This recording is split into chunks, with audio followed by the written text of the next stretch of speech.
A tragedy inside this Southwest Columbus home Sunday morning. 19-year-old Brooke Devinney and her unborn baby died. Her dad called police for help. What's wrong, sir? There he is. Hands up! You're under arrest!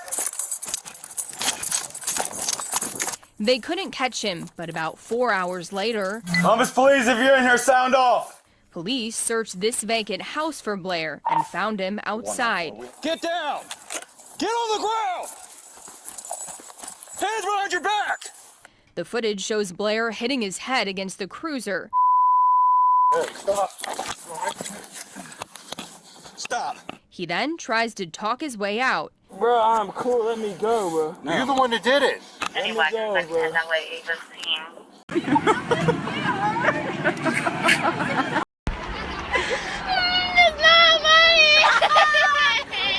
Mom, once he finds out what I did, he's gonna kill me. Those were 19-year-old Brooke Devinney's exact words to her mother. And girl, just days later, he did. 3 months pregnant, beaten to death in her own home by the same man the system kept letting walk free. Make it make sense. You're watching Shadowed Crimes TV. We tell the stories that need to be told. Domestic violence, toxic relationships, and the lives lost behind closed doors. No sugarcoating, no excuses, just the truth. If you're new here, subscribe and join us as we shed light on shadowed stories. Brooke Tyler Devinney wasn't supposed to end up a statistic. She was the girl who lit up every room she walked into, the type of person you couldn't help but love. Ask anyone who knew her, and they'll tell you the same thing. Ew, you feel like my grandma. Walking, wandering. She had this warmth about her, this genuine kindness that made people feel seen. She grew up in Southwest Columbus, went to Columbus Preparatory Academy, where she played soccer on those same fields where her loved ones would later gather to remember her. By 11 years old, she'd already built friendships that would last. Well, that should have lasted a lifetime. Her friends remember sleepovers, bonfires, pool parties, the kind of memories that feel sweet until you realize how young she was when everything got stolen from her. At 19, Brooke was still figuring out life like most of us were at that age.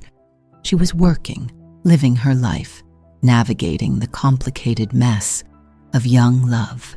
That's where Devon Blair came in. 23 years old, and he would become the man who took everything from her. Their relationship? Oh wow, it was one of those on-again, off-again situations. You know the type, the kind where everyone on the outside can see it's toxic, but when you're in it, it's hard to walk away. They lived together, broke up, got back together.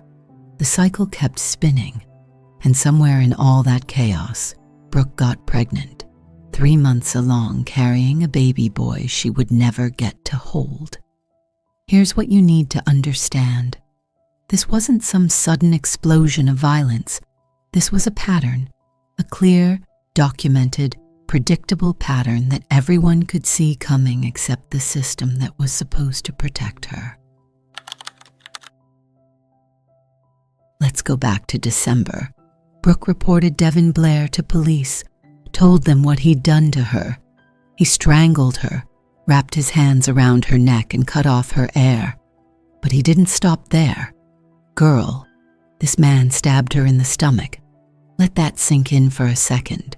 He stabbed a woman he claimed to care about in her stomach. When police came to arrest him, Blair showed exactly who he was. He didn't just resist. He punched the officer trying to take him in. Then he bit him on the head, and then he ran, just took off, and he got away. Eventually, they caught him. He pleaded guilty to assault charges, domestic violence. You'd think that'd be enough to keep him locked up, right? Especially after attacking a police officer. But no. The court set his bond at $350,000. He posted it, walked right out, moving on to the days before Brooke's death. This is where it gets even more frustrating because Brooke was trying. She was doing everything they tell domestic violence victims to do. She was reporting, she was documenting, she was asking for help. Thursday, just 4 days before she died, Brooke went to the police station. She told them what happened. Her and Blair were arguing about breaking up, about her finally getting out of this relationship. They were on Interstate 270, and she was driving. Let me tell you something. This man punched her in the eye while she was behind the wheel of a moving car, hit her in the back of the head. And then he said the words that would haunt her mother forever. He threatened to kill her. Brooke knew. She filed the report, got a protection order, did all the right things. And when she got home, she told her mother exactly what she was thinking. "Mom, once he finds out what I did, he's going to kill me. Mom." Her mother heard those words and felt that fear only a parent can feel when they know their child is in danger. But what could she do? Brooke had reported it. There was a warrant out for Devon Blair's arrest. Police said they were actively looking for him. They just didn't find him fast enough.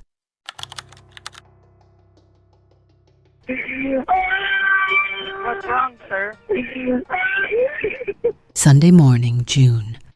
Brooke's father made the call that would change everything. "What's wrong, sir?" the dispatcher asked. What was wrong was that Devon Blair had done exactly what Brooke said he would do. He'd beaten her, blunt force trauma, over and over, in their own home.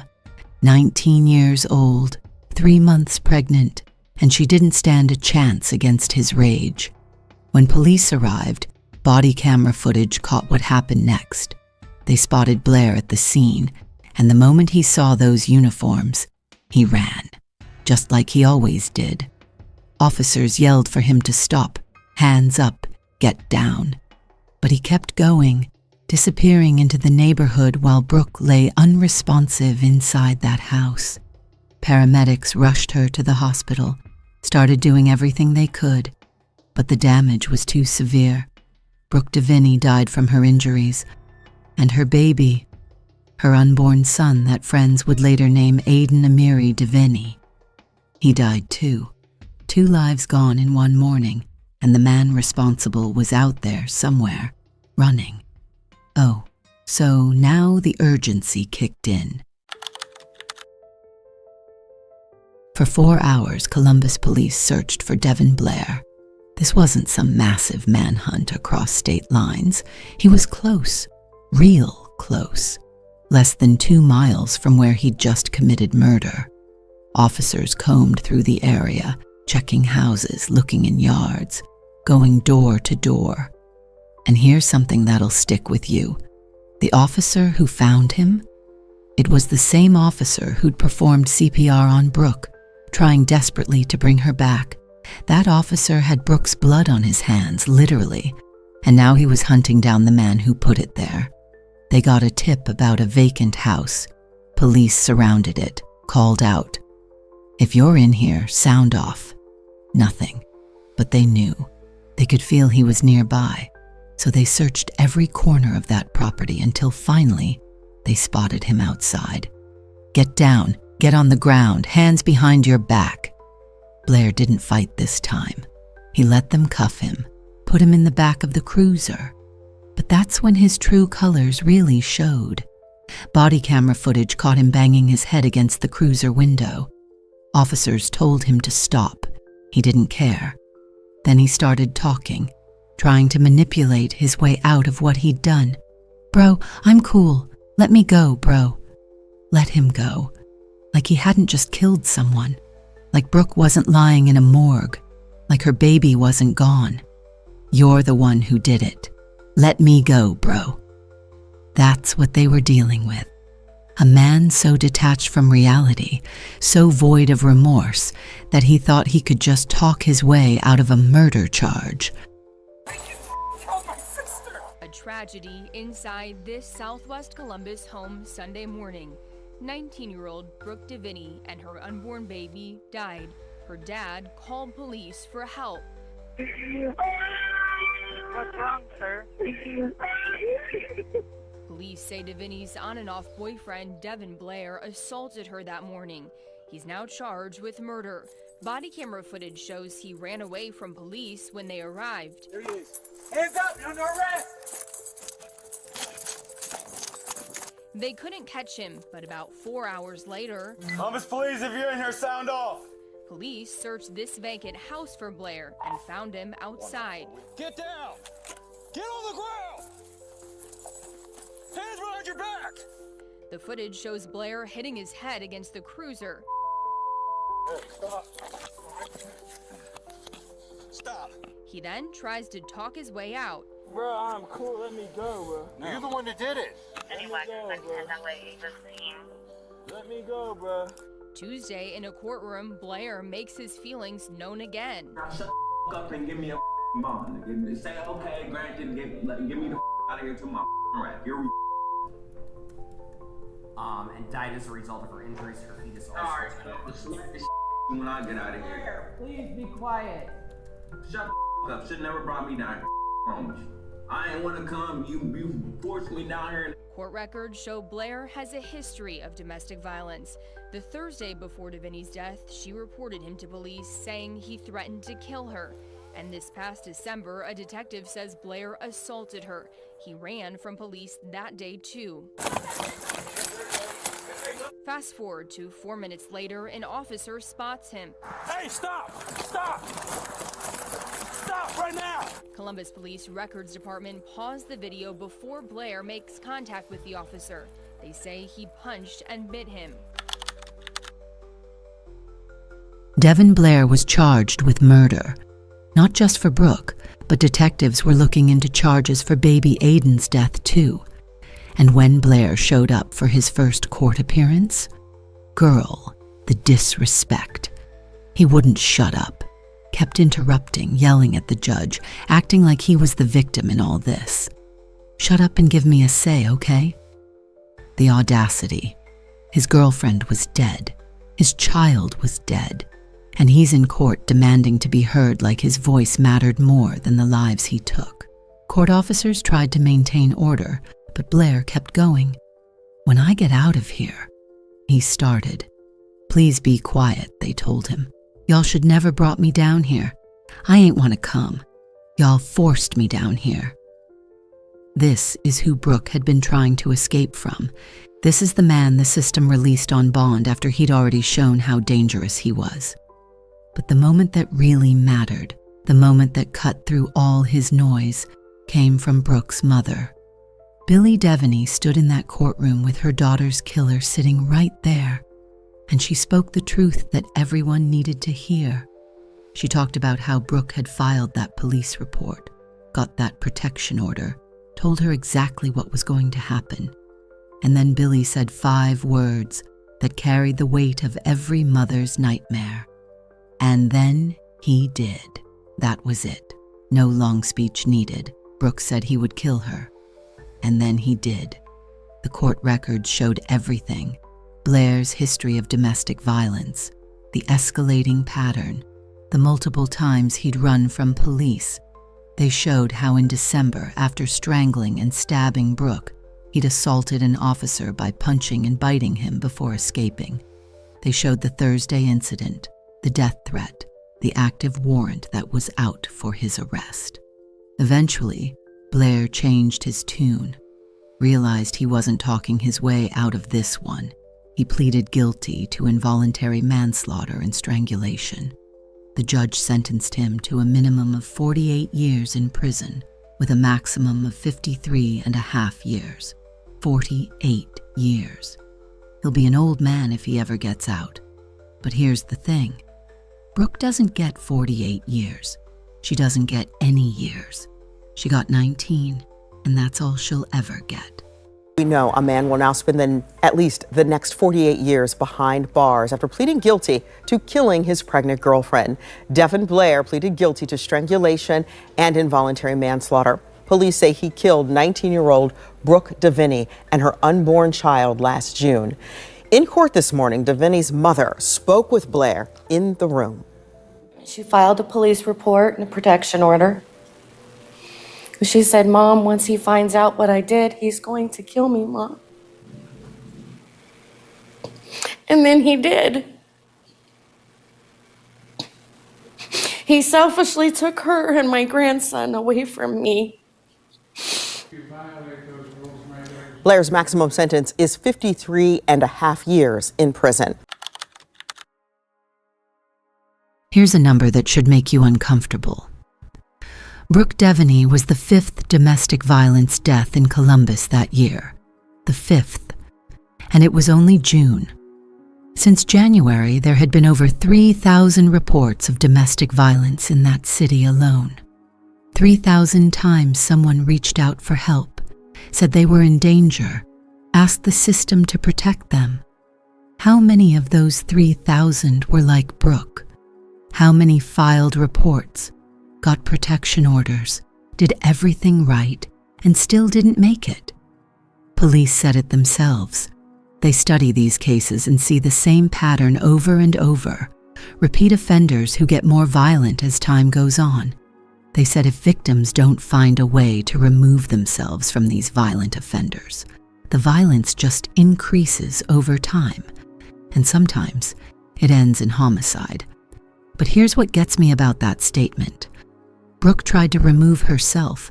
She reported him in December after he strangled and stabbed her. She reported him again that Thursday.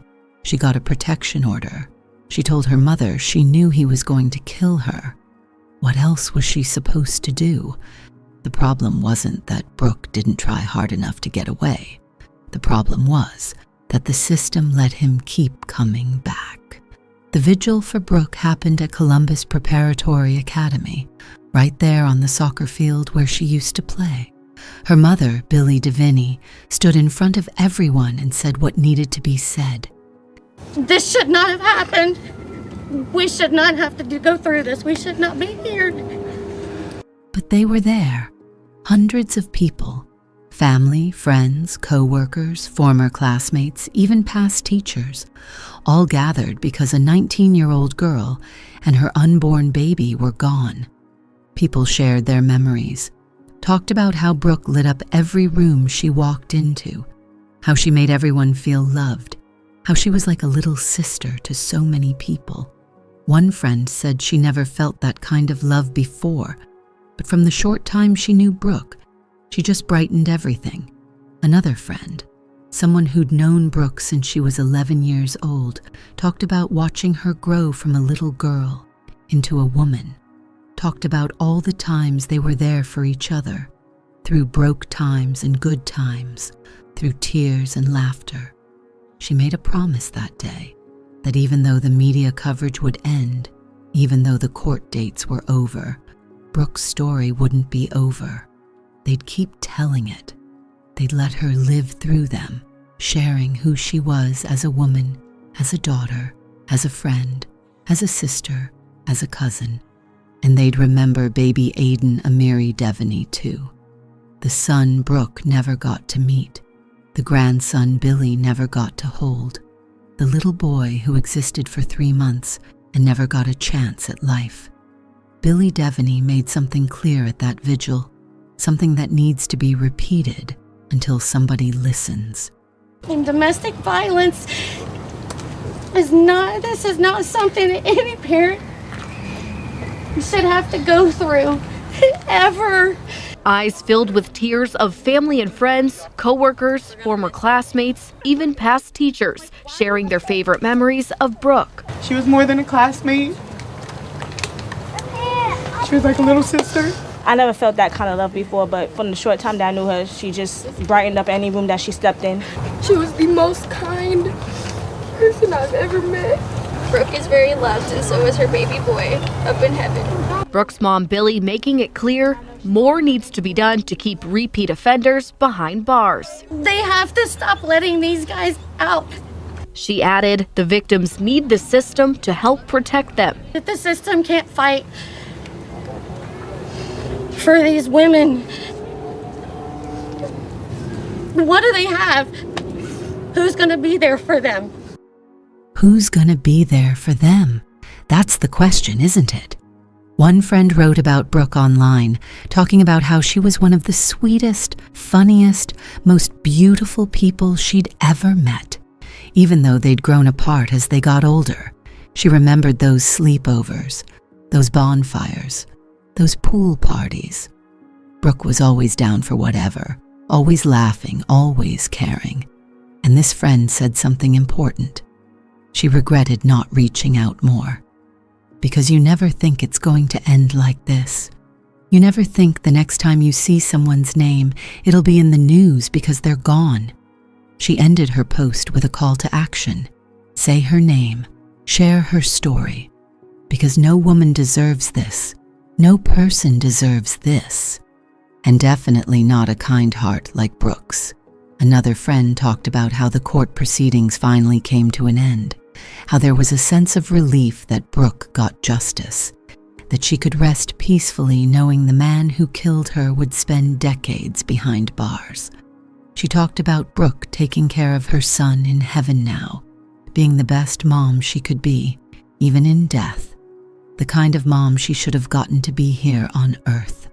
The Columbus Police Department put out a statement encouraging anyone in a domestic violence situation to reach out for help. There are resources available, they said. 24/7, you can call the National Domestic Violence Hotline. Someone will answer, someone will help, but let's be real for a second.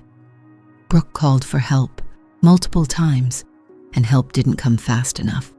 That's not to say people shouldn't reach out. Please, if you're in danger, call, get help, do everything you can to protect yourself. But we also need to acknowledge that the system failed Brooke Devinney.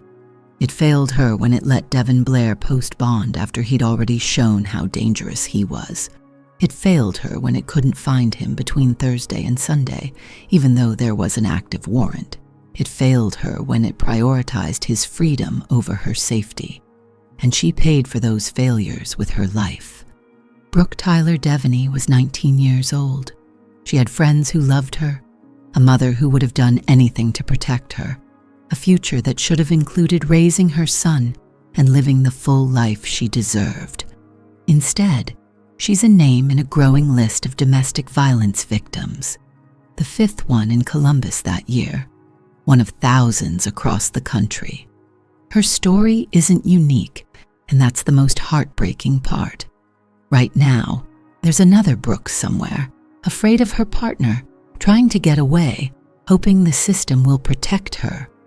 There's another Devon Blair walking free on bond, escalating, getting more violent, heading toward a point of no return.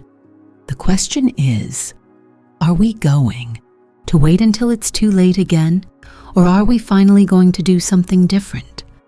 Say her name. Brooke Tyler Devinney. Remember her story and demand better for the next woman who asks for help. Period. If this story moved you, if it made you angry, if it made you want to see change, hit that subscribe button. Shadowed Crimes TV tells the stories that need to be told, the ones about domestic violence and the lives lost to people who claim to love them. Drop a comment, share this video, let people know Brooke's name, because the more we talk about these cases, the harder it gets to ignore them. I'll see you in the next one.